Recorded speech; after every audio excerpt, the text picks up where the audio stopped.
नमस्कार मित्रांनो, स्वागत आहे तुमचं नव्या व्हिडिओमध्ये सी लँग्वेजच्या सिरीजच्या. तर लास्ट लेक्चर मध्ये आपण बघितलं होतं, मला वाटतं लूप्स बघितलेत आपण, while loop, do while loop आणि फॉर लूप, करेक्ट.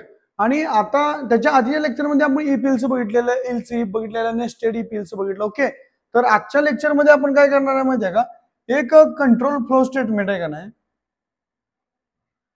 एक फ्लो कंट्रोल स्टेटमेंट आहे. म्हणजे आपल्या प्रोग्रामचा फ्लो का नाही कंट्रोल करण्यासाठी एक स्टेटमेंट वापरलं जातं, त्याला म्हटलं जातं स्विच केस. तर ते आज बघणार आहे आपण. म्हणजे कसं बघा, आता त्याची गरज काय पडली तुम्हाला सांगतो. आता बघा आपल्याकडे इफ एल्स होतं बरोबर. If A is equal to 1 असेल तर मी म्हणतो प्रिंट करा प्रिंट एफ 1. ओके, किंवा मी ए 1 करतो, बरं ठीक आहे 1. आणि नसेल तर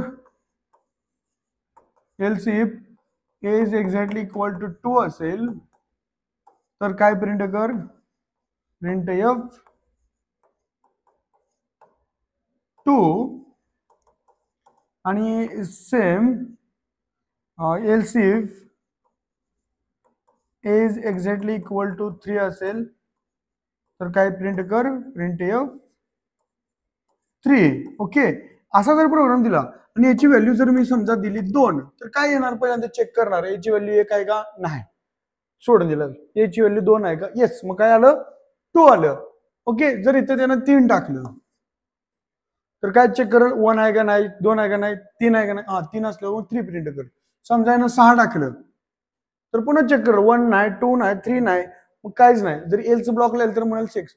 म्हणजे हे जे एवढं लेंदी लिहायची गरज आहे एल्स इफचा, एल्स इफ हे लिहायला वेगळं लागत होतं आणि मग तुमचा कंट्रोल करायला लागत होता तुम्हाला फ्लो पूर्ण प्रोग्रामचा. Instead of this C language मध्ये एक स्टेटमेंट आहे, त्याचं नाव आहे स्विच. त्याचा सिंटॅक्स असा आहे स्विच. ह्याच्या कंसामध्ये ह्याला ब्रॅकेटमध्ये द्यायची जी केस एक्झिक्यूट करायचा आहे त्याचा नंबर, आणि इथे येणार केस 1. जे काय असेल ती पुन्हा केस 2, केस 3. आणि समजा तिन्ही केस नसतील तर डिफॉल्ट एक केस, डिफॉल्ट. आणि एक केस एक्झिक्यूट झाल्यानंतर त्याच्या खालचे होणं म्हणून याच्यासोबत येतं ब्रेक स्टेटमेंट. आता मगाशी जी प्रोग्राम लिहिला होता ना तोच प्रोग्राम मी आता लिहितो, बघा तुम्ही किती सिंपल होतं. ब्रेक आणि ब्रेक आणि डिफॉल्ट तर म्हणेल की बाबा इनव्हॅलिड चेस. हे अशा प्रकारे ह्याचा सिंटॅक्स असतो की याच्यामध्ये तुम्ही काय दिले, एक दिलं ना तर केस एक एक्झिक्यूट होणार. इथं समजा तुम्ही लिहिलं असेल ना प्रिंट एफ मग आजचाच प्रोग्राम लक्षात ठेवा 1 ना, 1. पुन्हा इथे लिहिला प्रिंट एफ 2, इथं 3 प्रिंट एफ.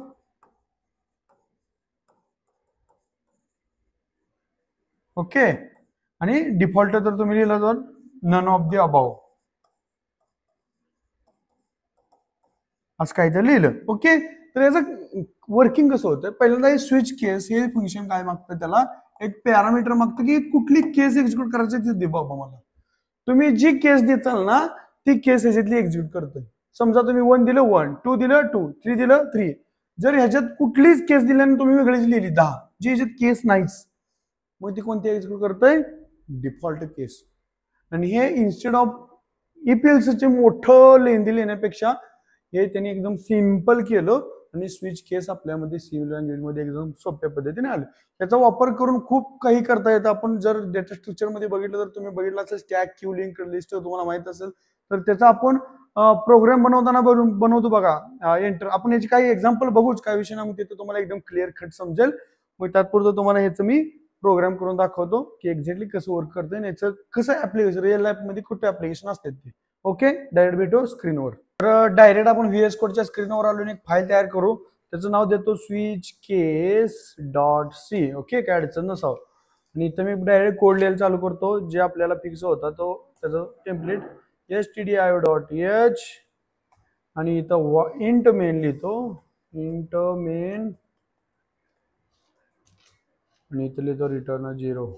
ओके, आता बघा मी मगाशी सांगितलं तसं तेच तेच करतो प्रोग्राम, म्हणजे तुम्हाला दिसत नसेल तर थोडं मोठं करतो. ओके, इथं लिहितो स्विच केस आणि ह्याच्यामध्ये आपल्याला केस द्यायचे. क्लिअर. आणि हा ब्लॉक ओपन केला याचा, मी त्याचा एक ब्लॉक ओपन केला. आता याच्यामध्ये मी लिहिणार पहिल्यांदा केस केस 1 कोलन. ओके, आणि इथं लिहिणार मी प्रिंट एफ. इथं लिहिणार असं समजून झालं की मंडे लिहितो, मंडे. ओके, याच्या खाली ब्रेक. तुम्हाला म्हणलं ब्रेक का? केस, कारण त्याच्या खालची केस एक्झिक्यूट करून म्हणून त्यालाच ब्रेक करून टाकू सोडायचं. प्रिंट एफ इथं लिहितो, काय लिहिणार? ट्यूजडे. आणि अशा प्रकारे मी इथं पण ब्रेक लिहितो, ब्रेक. आणि हेच कॉपी करतो आणि याच्या खाली लिहितो.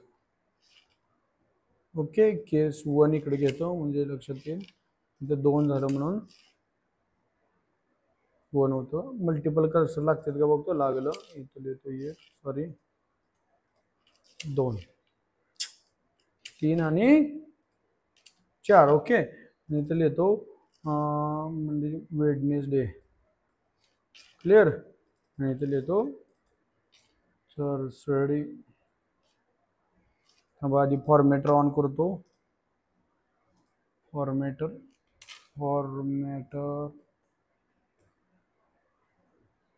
Format on save. क्लिअर. आता मी सेव्ह केल्यानंतर फॉर्मॅट होतं, झालं फॉर्मॅट. तर आता मी इथं बघा रन करतो आणि मी इथं रन केल्यानंतर एरर आली तर की दाखवतो, म्हणते तुम्ही इथे कुठला तर केस द्या, कोणते एक्झिक्यूट करणार मी तात्पुरती मी 3 देतो, म्हणजे आता एरर जाईल. आणि आता मी रन करतो, सेव्ह करतो आणि रन कोड म्हणतो. आउटपुट काय ते बघू आपण. ओके, आलं वेन्सडे, आलं का? तर हे मी इकडे घालवतो म्हणजे तुम्हाला दिसली तर आलं वेडनेसडे. आता म्हणजे जे पण तुम्ही इथं द्याल ते आउटपुटमध्ये तीच केस एक्झिक्यूट करणार. ते कुठे गेलं, आलं. अशा प्रकारे तुम्ही स्विच केस मध्ये देऊ शकतात. मग आता तुम्ही म्हणलं डिफॉल्ट केस. आता समजा जर मी इथं 24 टाकलं तर आता 24 नंबरची केस आहे का रे इथं, तर काय येते का? काहीच येत नाही. Sorry, save. आणि आता रन कोड करतो, काय येते का? काहीच येत नाही. का? तर 24 नंबरची आपण केसच लिहिली नाही. मग जर कुठली केस लिहिली नसेल आणि ती जर लिहायची आपल्याला ते दाखवायची असेल, तर समजा ते आपल्या केसमध्ये नसेल तर एक ब्लॉक आहे डिफॉल्ट ब्लॉक, आणि त्याच्यामध्ये जे पण तुम्ही लिहिचाल ना, प्रिंट एफ समजा असले की इनव्हॅलिड केस,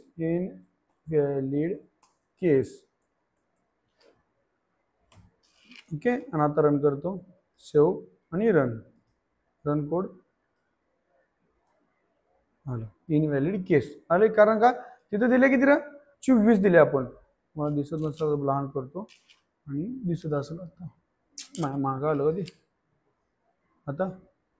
हां, तर अशा प्रकारे 24 नंबरची केस आहे. म्हणजे आता तुम्ही कुठलीही केस द्या इथं, 1 2 3 4 5 6 7 8 ज्या केस आहेत ते एक्झिक्यूट करणारच. जर समजायची कुठलीही नसेल तर ते डिफॉल्ट एक्झिक्यूट करणार. तर अशा प्रकारे आपण स्विच केस बघतो. मग आता म्हणाले तर एकच द्यायचं का, तर इथं तुम्ही रँडम देऊ शकता. फॉर एक्झाम्पल मी आता इंटीजर चॉईस म्हणून घेतो, चॉईस. आणि इथे लिहितो print F enter your choice. 1 2 किती 4 लिहूया, म्हणजे 1 ते 4 पर्यंत लिहा म्हणून. आणि इथे लिहितो स्कॅन एफ, कारण त्याने जे एंटर करायचे आपल्याला स्कॅन करून घ्यायला लागेल ना. %d आणि इथं कॉमा अँड चॉईस. ओके. आणि आता म्हणजे त्यानं काय जे एंटर केले ना ती चॉईस मध्ये आलं आणि चॉईस आपण इथं देऊन टाकायचं, संपला विषय. म्हणजे आता रन केला प्रोग्राम तर काय विचारल रे, एंटर युअर चॉईस 1 ते 4. मग मी समजा 3 दाबलं तर काय येणार, थांबलं,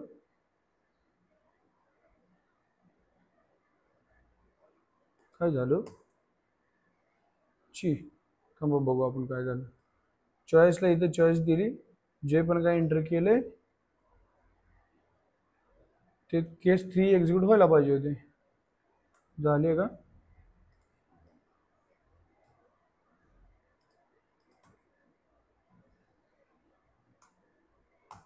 वेंच झालं म्हणजे काहीतरी सीन झाला होता, मला पण माहित नाही काय झालं होतं. रिफ्रेश केल्यानंतर आलं. म्हणजे अजून एकदा रन करून दाखवतो तुम्हाला. रन कोड आलं. इथे विचारते एंट्री युअर चॉईस. मी आता 2 दाबतो आणि एंटर मारतो तर आलं ट्यूजडे.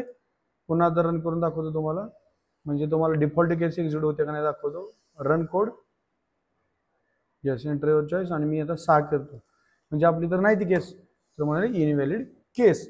अशा प्रकारे तुम्ही स्विच केसचा वापर करून प्रोग्राम करू शकताय. तर स्विच केस म्हणजे समजलं तुमच्याकडे, समजा समजून झाला की तुमच्याकडे भरपूर असा वेगवेगळ्या कंडिशनला वेगवेगळा कोड आहे, तो कधी एक्झिक्यूट करायचा, तर तुम्ही डायरेक्ट तिथं काय असेल ते तुम्ही वरून डायनॅमिकली घेऊ शकता युजर कडून आणि इथं तुम्ही देऊ शकता. फॉर एक्झाम्पल आता समजून झालं की माझ्याकडं भरपूर प्रकारचं हे आहे, रेस्टॉरंट आहे आणि त्याला सिलेक्ट करायचे काहीतरी चॉईस, मग मी असं म्हणेल ना, मी आता इंटिजर चॉईस मगाशी होतं ते, आणि इथले print F select your choice किंवा सिलेक्ट युअर ऑर्डर. ओके, आणि त्याला सांगेन बाबा सिलेक्ट युअर ऑर्डर मध्ये /n करून 1 for T, 2 for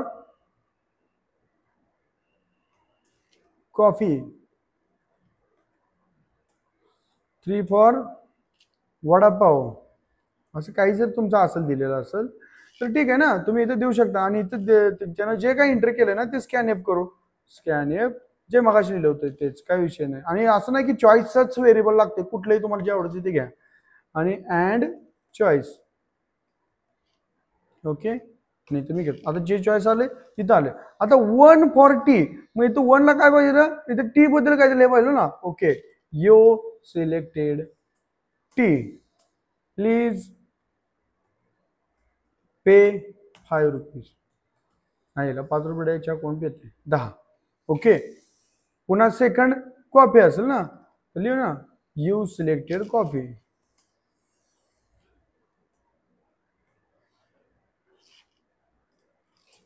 please pay 15 rupees. Okay, वडापावला सांग 15 रुपये घेऊ, 20 रुपये घेऊ. You selected vada pav please pay 20. Okay, आणि समजा या कार्यकर्त्यानं अजून चौथा काय केला असेल, ठीक आहे ते चौथा आपण घेतला ना, मग चौथी केस काढून टाकतो, गरजेनुसार आहे, मला नकोच होते. आणि डिफॉल्ट केस मध्ये आता समजा त्या कार्यकर्त्यानं दुसरं काय तर दाबलं, एक बी दाबलं, 2 दुसरं दाबलं, तर लिहिज ना प्लीज इनव्हॅलिड सिलेक्शन, असं तुम्ही मेसेज देऊ शकताय. आणि आता मी रन करून दाखवतो, रन कोड करतो आणि तो वर आणून दाखवतो.